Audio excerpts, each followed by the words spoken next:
Welcome to Talk Tensors. Today we're doing something a bit different. We are not just looking at a single model or, a specific breakthrough. Right, we're taking a step back. Usually we are really down in the weeds with a specific release, but today is it's a deep dive into the anatomy of intelligence itself. Yeah, effectively we're looking at the map of the entire territory as it stands right now. Right. Because, let's be honest, we are living through what feels like a Cambrian explosion of artificial intelligence. Oh, absolutely. It's relentless. It feels like every single week, or honestly, sometimes every single day, a new model drops. You've got Llama, PaLM, DeepSeek, Mixtral. Human Claude. Yeah, it's a lot to keep track of for anyone, even for you listening at home who probably follows this stuff daily.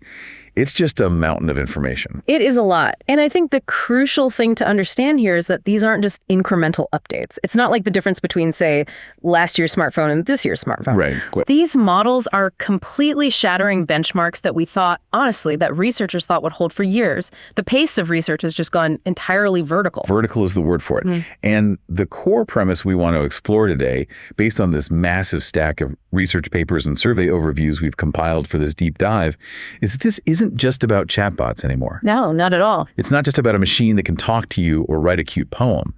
We are seeing a fundamental shift in how machines process information. We're moving from simple statistical prediction, just guessing the next word, to things that look a lot like emergent reasoning, planning, and even active tool use. Yeah, it's the difference between a parrot mimicking a sentence and a student actually sitting down to solve a math problem. Mm-hmm. One is purely repetition and the other is cognition, or at least a highly functional approximation of cognition. And that distinction is what we really need to drill into today. So we have this survey material, essentially a comprehensive overview of modern large language models. And it really serves as our atlas for this conversation. It connects the dots from the early days to right this second. But before we get into the nuts and bolts, let's talk about the why now factor. The timeline. Why is this happening now in the mid-20s? Why not 10 years ago? Well, to understand the why now, you really have to look at the trajectory of the tech. If you trace this current explosion back to its roots, it really starts around 2018.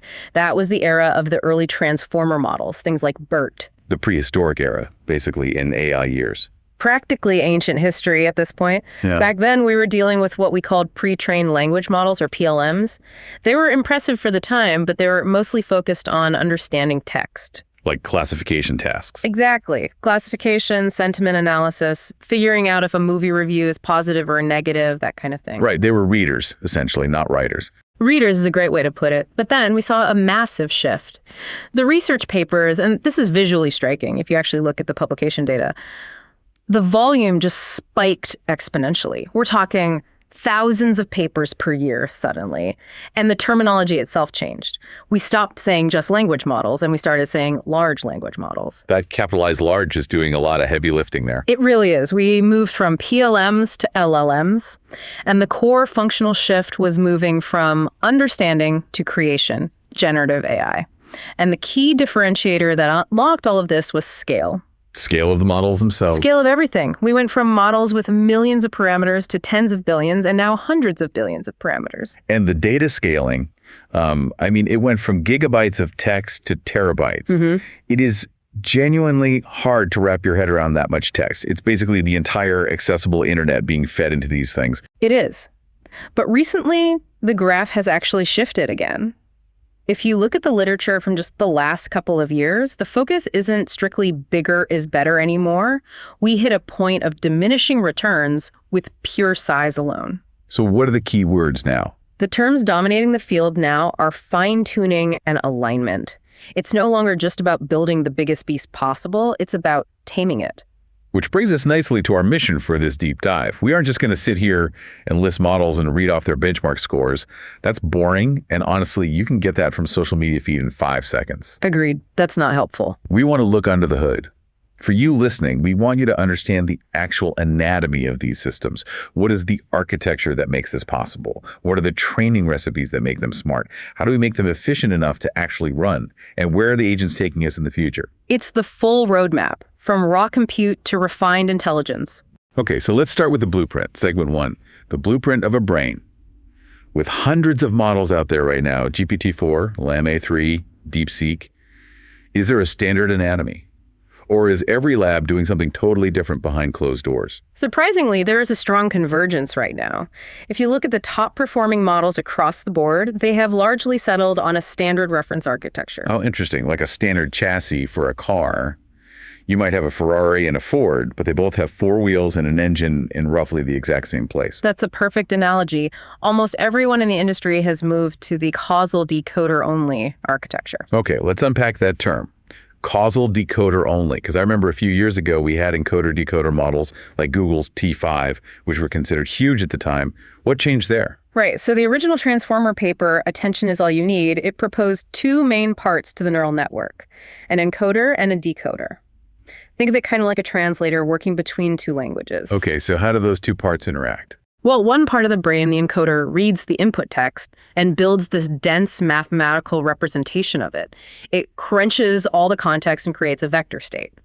Then the other part, the decoder, takes that representation and uses it to generate the final output text. Which is great for actual translation, like English in, French out, or summarizing a long document. Exactly. But for general purpose generation, just writing an essay, coding a script, or holding a conversation, the causal decoder only approach won out.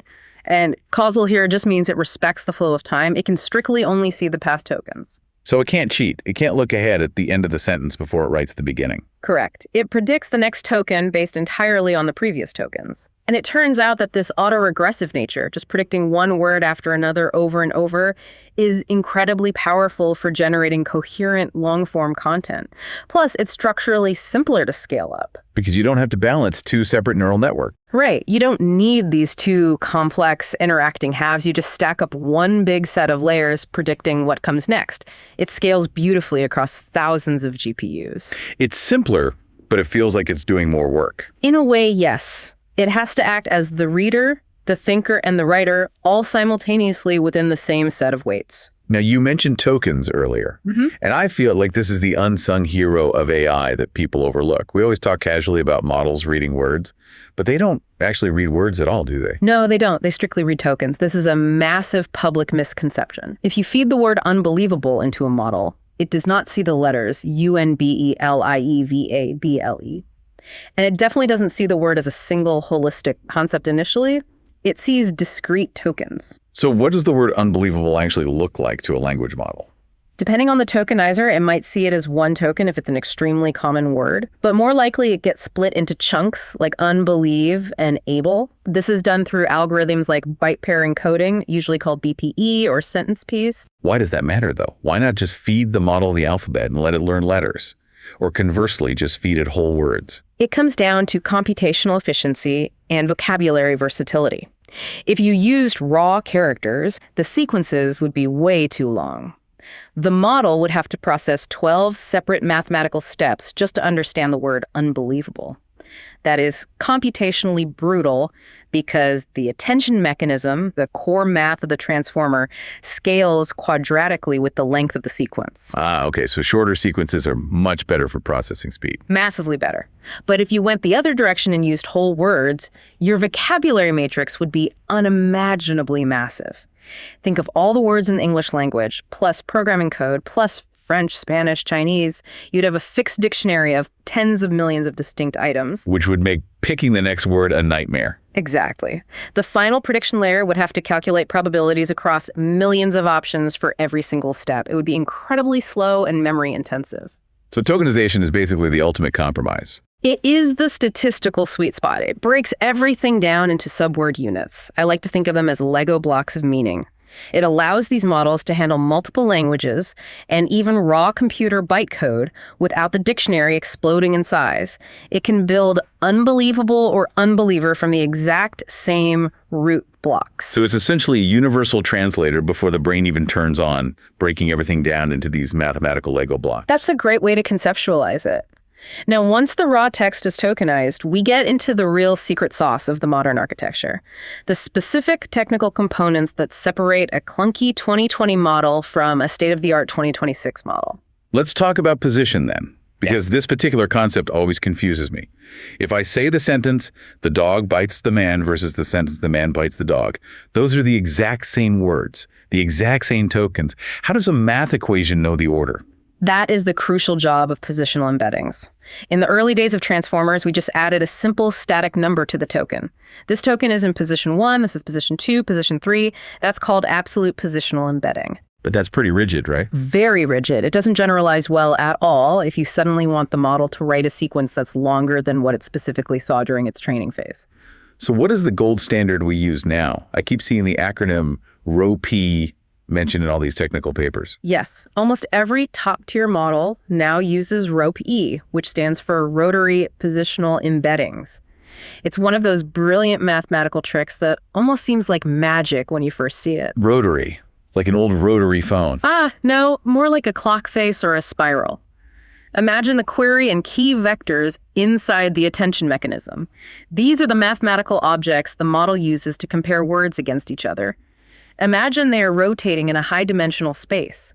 The physical angle of their rotation mathematically corresponds to their position in the sentence. Okay, that sounds highly abstract. Help me visualize that a bit better. Think of it this way. Instead of just stamping a rigid index number on a token, ROP-E encodes the relative distance between tokens using that rotation. If you rotate vector A by 10 degrees and you rotate vector B by 20 degrees, the relative mathematical difference is 10 degrees. The model learns to pay attention to that exact difference. Oh, I see. So it helps the model understand that the word dog and the word bites are right next to each other, regardless of whether they appear at the very start of a chapter or on page 500 of a PDF. Exactly. It captures the spatial relationship between words much more dynamically than absolute numbering. It basically whispers, I am right next to you, rather than shouting, I am currently occupying index slot 504.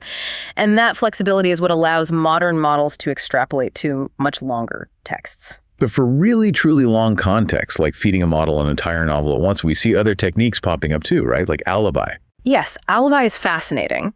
It stands for attention with linear biases. It's a very practical, almost brute force heuristic. It essentially penalizes the attention scores based purely on distance.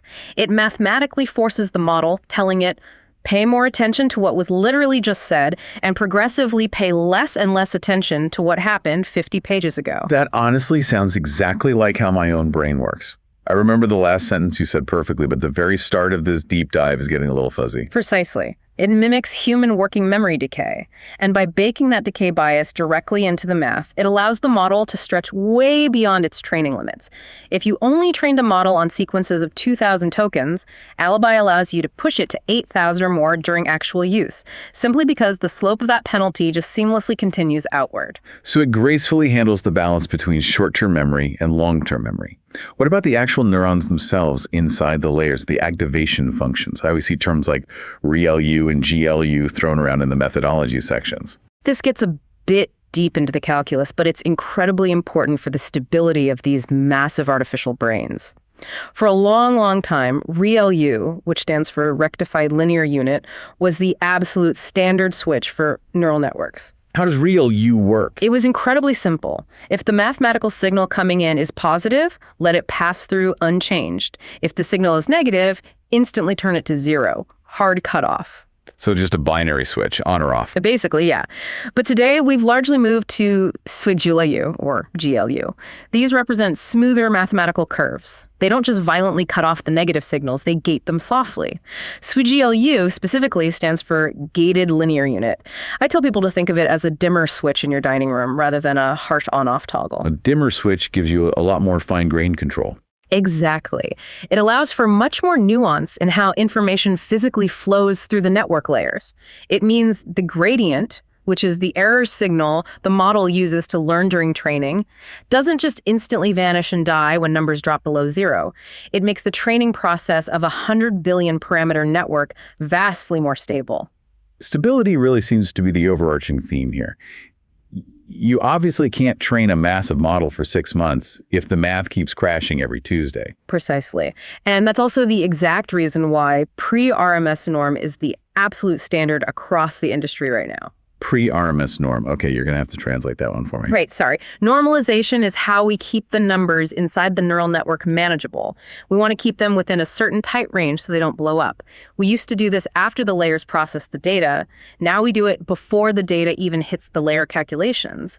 It stabilizes those massive mathematical gradients we just talked about. It's like stretching your muscles before you run a marathon, rather than waiting until after you've already started sprinting. That analogy works perfectly. It prevents the model from pulling a mathematical muscle, which in computer science looks like the numbers exploding to infinity, we call them nans, not a number, and completely ruining a multi-million-dollar training run. Okay, here is where the architecture discussion gets really interesting to me. The sparse revolution. We are seeing models like Mixtral and DeepSeek getting a massive amount of attention right now because of MoE. Mixture of experts. This feels like a total paradigm shift. It absolutely is a game changer for efficiency. In a traditional dense model like the original GPT-3, every single time you ask it a question, every single parameter in the whole brain fires. It genuinely doesn't matter if you ask it to write a sonnet or solve a complex Python script. The entire brain lights up, drawing maximum power. It is computationally exhausting. So if I literally just ask, what is 2 plus 2? The literary neuron, the deep coding neurons, and the historical fact neurons all fire up to calculate it. Exactly. It's massive overkill. A mixture of experts model completely changes that dynamic. Imagine you have this massive overall brain, but it's fundamentally divided into highly specialized teams. You have a dedicated math team, a poetry team, a coding team. And some kind of traffic controller to manage them. Right, a router mechanism. This is a very small, fast neural network that sits right at the entrance of the layer. When a specific token comes in, the router quickly analyzes it and decides, oh, this looks like a math problem token. It then sends that data strictly to the math experts and leaves the poetry experts completely dormant. So you might have a model sitting on your hard drive with 100 billion parameters total, but for any single word it generates, you're only actually running the math through maybe 10 billion of them. Exactly. You get the vast knowledge capacity of a massive model because all those diverse experts are stored there in the RAM, but you get the fast inference speed and the lower compute cost of a much, much smaller model. That really feels like the future. I mean, it's how human organizations actually work in the real world. You don't ask the corporate legal department to come down and fix the plumbing in the lobby. It is exactly how we work. Specialization is inherently efficient, and it allows the industry to scale up to parameter sizes that would be completely physically impossible with a dense model due to power constraints. We're currently seeing models with trillions of parameters that are actually relatively affordable to run purely because they are sparse. All right, so we've got the brain built, we understand the architecture, the chassis is ready to go on the assembly line. Now we have to actually teach it something. Segment 2, feeding the beast. Data and training strategies. This is where the real magic happens, but it's also where the general public has the biggest misconceptions. Yeah, there's definitely this prevailing idea that engineers just point the AI at the internet, click a record button, and just slurp up the whole web into a database. That is the quickest possible way to build a completely terrible, unusable model. The first thing we really need to discuss to understand training are the scaling laws, specifically the Chinchilla scaling law. I have always loved that name, Chinchilla. It sounds so fluffy and harmless, but I know in the industry it was an absolute wake-up call. It was a massive pivot. It came from a pivotal paper by researchers at DeepMind. Before the Chinchilla paper dropped, the prevailing wisdom was basically just make the model bigger, add more parameters. That's the secret to smarter AI. The bigger the brain, the smarter the alien. Exactly, that was the assumption. But Chinchilla mathematically proved that everyone was actually doing it wrong. It showed that most models at the time, like DeepMind's own Gopher model, were severely undertrained. They had these huge parameter counts, but not enough life experience to fill them. They were just giant empty vessels. Yes. The Chinchilla law demonstrated that you need to scale your training data proportionally to your model size. If you double the physical size of the neural network, you must double the amount of training data you show it. It turns out that a physically smaller model trained on a massive amount of data is vastly superior to a huge model trained on a little bit of data. So a smaller brain trained on way more books can actively outsmart a giant brain. Without question, Meta's original Llama model is the perfect real-world example of this. When they released it, it absolutely wasn't the biggest model out there by parameter count, but it was trained on trillions of tokens. Far more data than the Chinchilla law even strictly recommended at the time. And it crushed it. It routinely outperformed giants twice its size. It proved to the field that being compute optimal during training isn't the same thing as being inference optimal later on. If you want a model that is cheap and fast for users to run on their laptops, you should deliberately train a smaller model for much, much longer. Quality over quantity, or rather, extremely high quality and extremely high quantity. So what actually goes into this massive data pipeline? If we aren't just blindly scraping Wikipedia and Reddit, what are the engineers doing? It is a rigorous, deeply industrial process now. You do start with the raw web datasets like Common Crawl. This is literal petabytes of scraped internet data. But frankly, that raw data is full of garbage. Spam, broken HTML tags, SEO keyword stuffing, duplicate text, hate speech. I can easily imagine. The raw internet isn't exactly a curated academic library. So you have to apply intense quality control. Engineers use sophisticated heuristics to actively filter out bad code, extremely short nonsense text, and low-quality pages. And deduplication is a huge, huge part of this. This is absolutely critical. Why is deduplication so important? Just to save space. No, it's about learning versus rote memorization. If the model reads the exact same paragraph about a historical event 50 times during training, it doesn't learn the concept, it just memorizes the text string. And we definitely don't want memorization. We absolutely do not. We want the model to learn underlying patterns, logic, and reasoning structures. If it memorizes, it's just regurgitating a database. It's exactly like a student cramming for a test by memorizing flashcards versus actually understanding the physics concepts. If you just memorize the answers, you fail the moment the teacher changes the phrasing of the question. Deduplication mathematically forces the model to generalize its understanding. So what does the balanced diet for a state-of-the-art 2026 model actually look like? The modern dataset is a highly curated, highly guarded blend. You have high-quality web text for general world knowledge, but then you have a mass amount of GitHub code, which is actually a crucial secret weapon. Why is computer code so important for a general language model? I'm not asking it to program, I'm asking it to write an email. Because code is pure distilled logic. It has strict, unforgiving syntax and undeniable causality. If you miss a single semicolon in Python, the whole thing breaks. Training extensively on code teaches the model how to reason step by step and how to handle highly structured, rigorous thinking. And surprisingly, that underlying logic capability beautifully translates to better natural language essay writing and general problem solving. That is endlessly fascinating to me. So forcing it to learn Python actually helps it write better poetry. In a structural way, yes. It helps it organize the internal logic of the poetry. And beyond code, you mix in a massive corpus of published books for narrative flow and long-term context coherence. And finally, you add scientific papers, like from ArcC, to teach it complex scientific reasoning and highly technical definitions. It sounds exactly like giving the AI a broad liberal arts education, perfectly combined with an intense computer science degree. It really is. Now, how do we physically train it on all that data? The industry standard is still full language modeling, just predicting the next word over and over.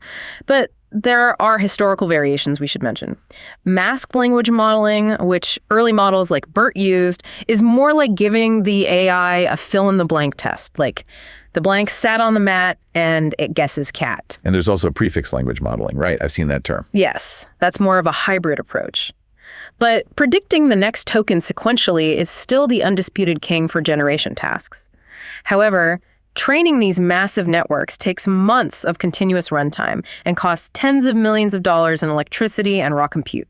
So we desperately need optimization tricks. This is where the hardware geeks get really excited. Flash attention. Flash attention is an absolutely brilliant piece of engineering. It's a hardware-aware algorithm.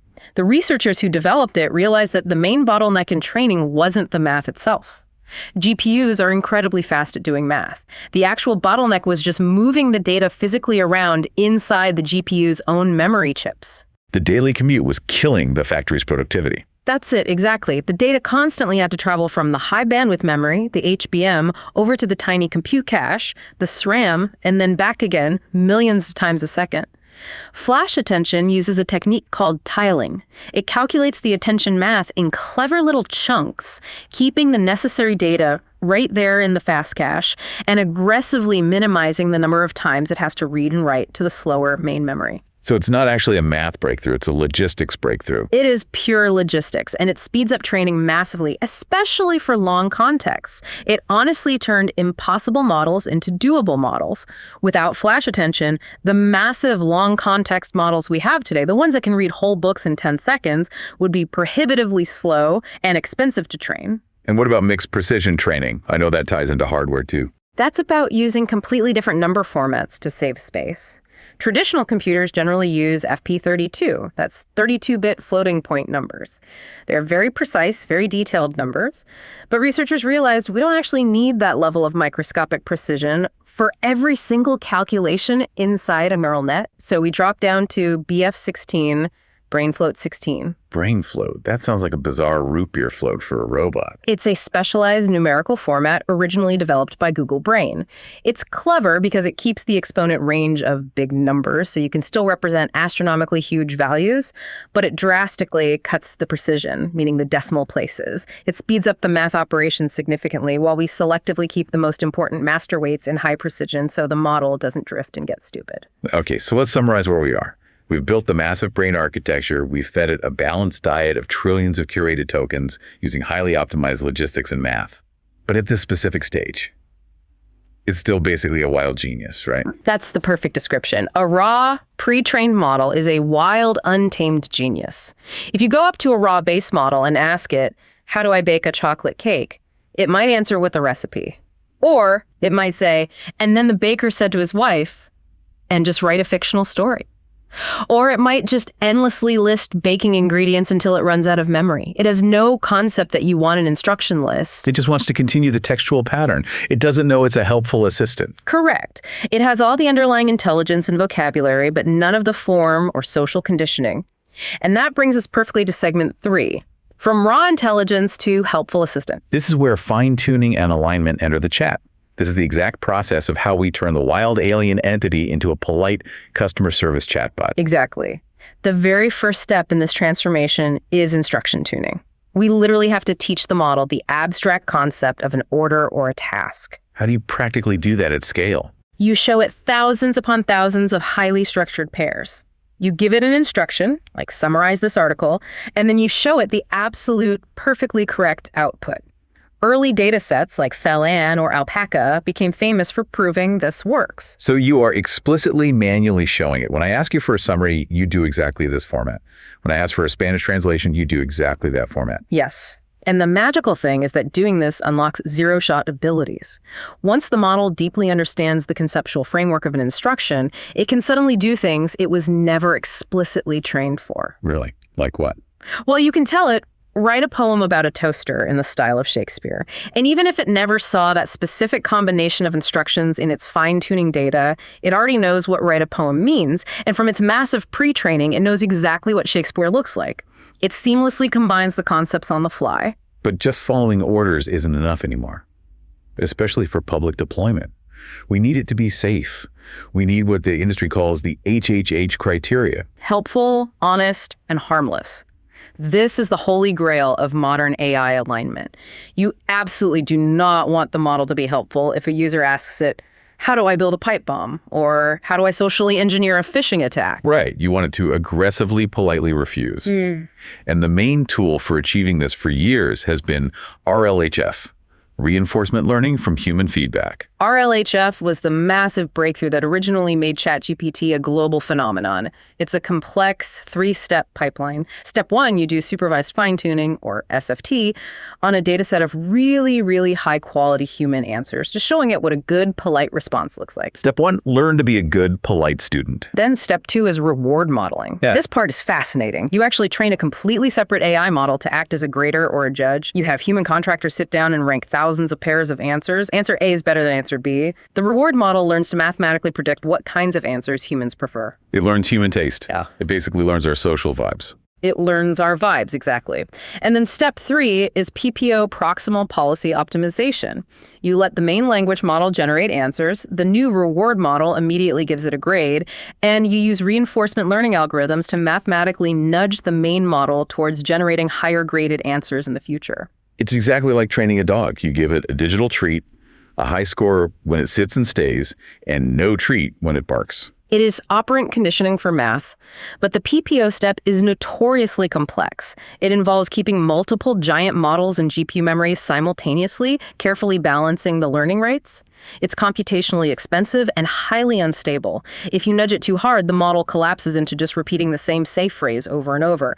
That's exactly why there is a massive shift right now towards DPO, direct preference optimization. I see DPO everywhere now. What's the core difference? Why is it taking over? DPO is brilliant because it completely skips the separate reward model step. It optimizes the main model directly on the human preference data.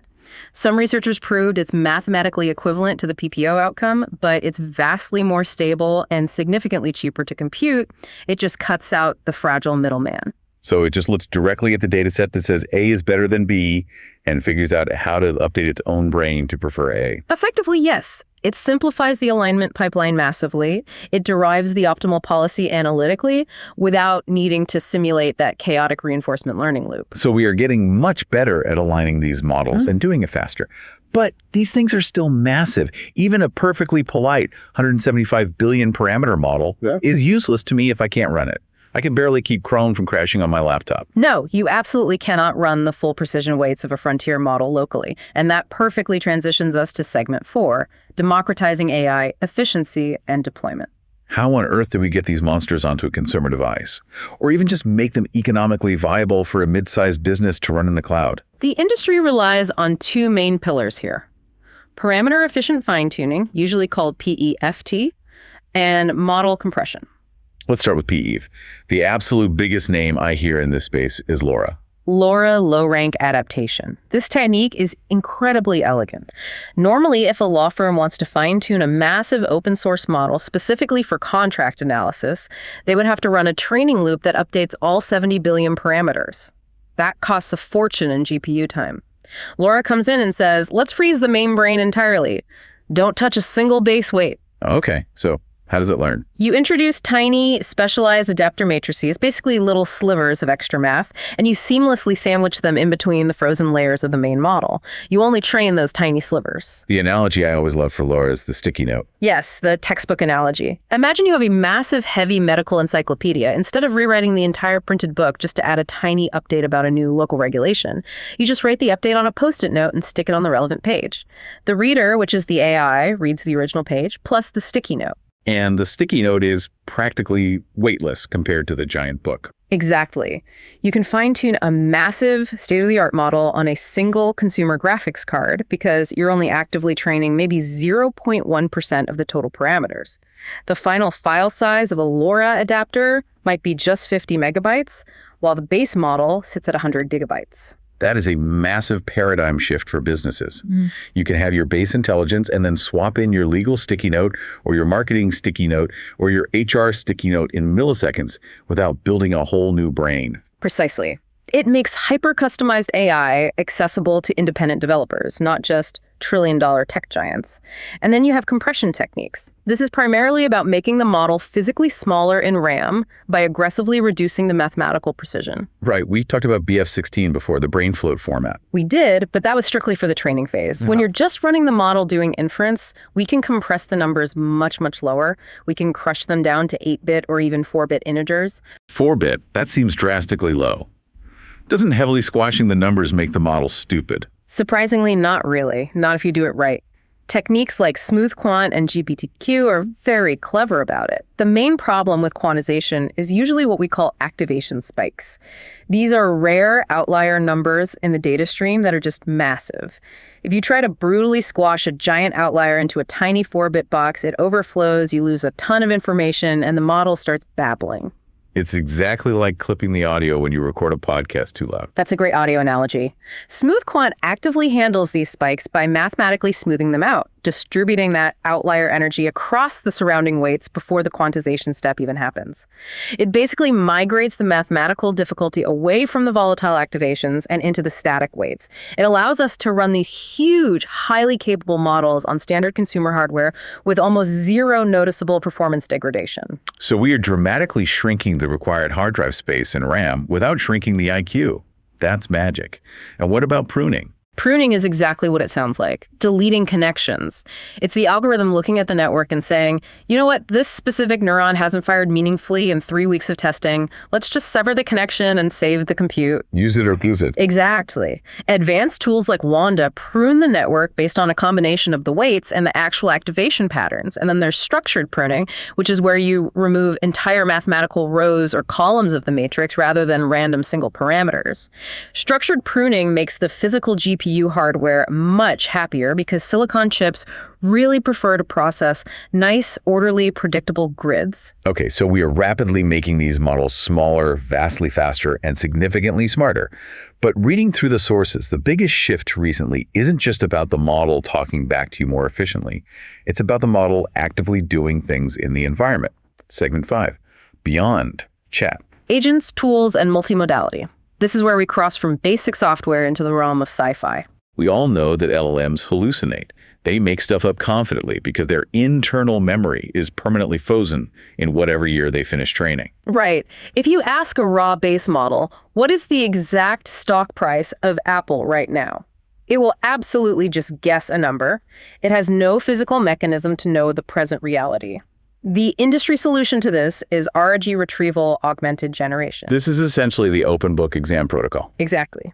Instead of forcing the model to rely on its static internal weights, you give it secure access to a live database, usually a highly optimized vector database.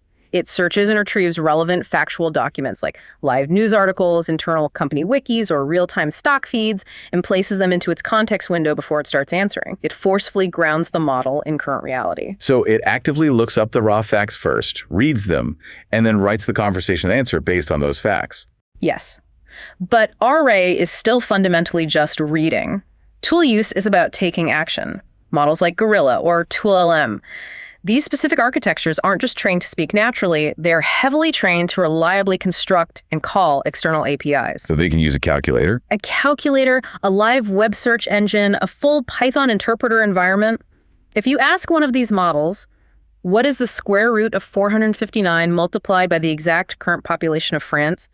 A standard chatbot guesses and definitely gets it wrong. A tool using agent pauses, natively writes a Python script to do the math, pings a live demographic API for the population, runs the combined code, gets the exact numeric result, and then naturally gives you the perfect answer. That's incredible. It actually knows what it doesn't know, and it knows exactly which external tool to pick up to solve the deficit. And embodied AI, like Google's Polym research, takes this entire concept out into the physical world. It deeply integrates vision processing and language reasoning for actual robotics.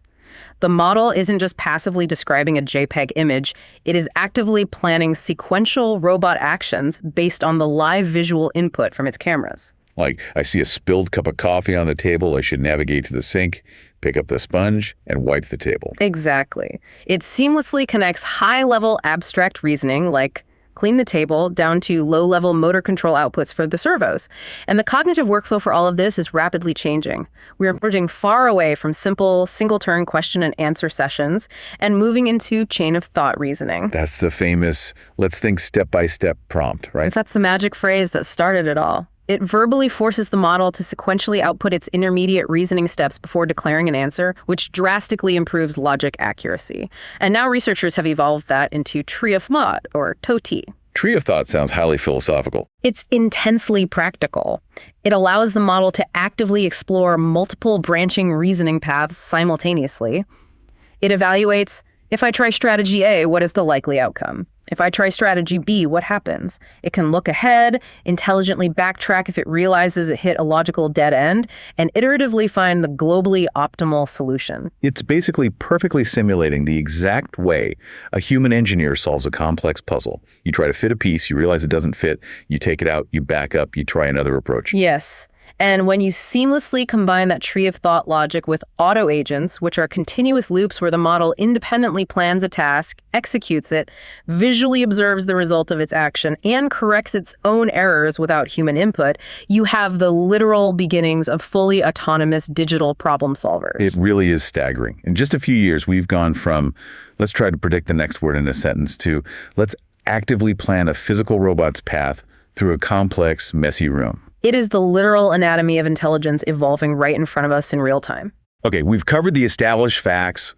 We've deeply analyzed the architecture, the training pipelines, the efficiency hacks, the agents. Now, it is time for my absolute favorite part of the deep dive. Uh-oh. Brace yourselves. Segment 6. Novel notions. This is where we take the bleeding edge tech we just discussed and we aggressively extrapolate into the future. Now, big disclaimer for everyone listening. The following segment is strictly for entertainment purposes only. These are highly speculative ideas, folks. Please, do not base your startup's business strategy solely on my caffeine-fueled imagination. Let's hear the pitches. All right, idea number 1.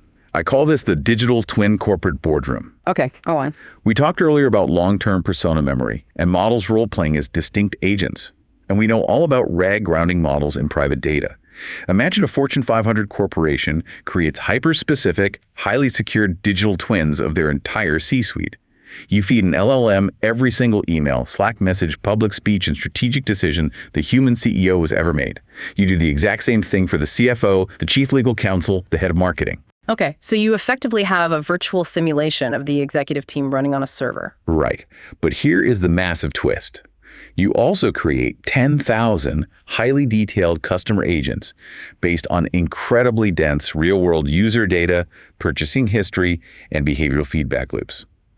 Now, before the company launches a risky new product or changes their pricing tier, you don't run a slow, biased human focus group. You simulate a multi-million step interaction in a closed, accelerated loop. You want a massive social simulation. Exactly. You put the virtual CEO agent, the legal agent, and the 10,000 customer agents in a virtual environment. They utilize the tree of thought architecture we just talked about to aggressively debate the launch strategy. The legal agent flags a subtle liability in the fine print. The customer agents completely revolt over the new pricing dynamics. The CEO agent overrides them anyway to hit quarterly targets. They literally play out the entire resulting PR disaster, the massive stock dip, and the forced apology tour, all occurring natively in a simulated economy before a single real dollar is spent by the actual company. That is actually incredibly plausible given current trajectories. We are already seeing published research on social simulacra. Academics are using LLM agents to accurately simulate social network dynamics or the economics of small virtual towns to see how misinformation spreads. Scaling that up and doing it dynamically for high-stakes corporate strategy is arguably the logical next step. It's basically highly advanced war games for modern business. Exactly. Shall we play a game? But instead of global thermonuclear war, it's optimizing Q3 earnings on a new SaaS product. My only genuine technical concern is that the CEO agent might hallucinate an entirely fictional corporate merger with a company that doesn't exist and completely derail the simulation. Well, that's exactly why you keep a real human in the loop to supervise the parameters. But just imagine the raw speed of strategic iteration. A human board takes months to debate a pivot. You could test 10 years of dense corporate strategy against its simulated market in a single Tuesday afternoon. It's intensely powerful and, frankly, a little terrifying from an employment perspective. True. Okay, idea number 2. Let's pivot to education. I call this the just-in-time educational compiler. Interesting title. Lay it out. So we talked extensively about code generation capabilities models like Codex and StarCoder, and we discussed multimodality and instruction tuning. Right now, educational textbooks are entirely static. Even interactive video tutorials are fundamentally static. If I, as a student, don't personally resonate with a specific metaphor the teacher on the screen is using, I'm just stuck. Very true. It's a one-size-fits-all broadcasting model. Right. So imagine a highly advanced pedagogical LLM. A middle school student says to their tablet, I literally just do not understand orbital mechanics at all. The model does not output a dense paragraph of text explaining gravity. It natively writes code. It actively generates software instead of text. Yes. It writes, debugs, and compiles a completely custom JavaScript physics simulation on the fly. A little interactive video game where the student can physically drag and throw asteroids at planets to see the gravity wells. And here is the absolute kicker. The simulation is perfectly tailored to the student's personal long-term memory file. The system knows this specific student is obsessed with basketball, so it automatically swaps the asteroids for basketballs and uses court physics analogies. It knows the student historically struggles with understanding mathematical vectors, so it prominently visualizes the velocity vectors in bright, glowing red arrows. So it's not just passively explaining a static concept, it's dynamically building a bespoke software tool specifically optimized for that one child's current moment of misunderstanding. Exactly. It compiles a custom, highly engaging video game for that specific question, for that specific student in real time. And then once the concept is fundamentally grasped, the software is permanently discarded. It's just-in-time, single-use educational software. That deeply connects to the tool use paradigm we discussed earlier. The LLM isn't acting as a simple retrieval engine for facts. It's acting as a real-time software engineer. That completely shifts the paradigm of education from passive consumption to highly targeted active interaction. I actually really like that concept. It practically turns every single student into an active participant in their own learning module. Right. It would genuinely make homework a lot more fun. Or potentially much, much harder because the AI tutor knows exactly what your specific weak points are and won't let you skate by. You literally can't hide in the back row of a virtual classroom designed solely for you. Very true. There's no slacking off when the textbook adapts to your evasive maneuvers. Well, looking back at the massive map we've drawn today, we covered the historical rise from T5 to Llama 3. We looked deeply at the physical shift to sparse mixture of expert architectures.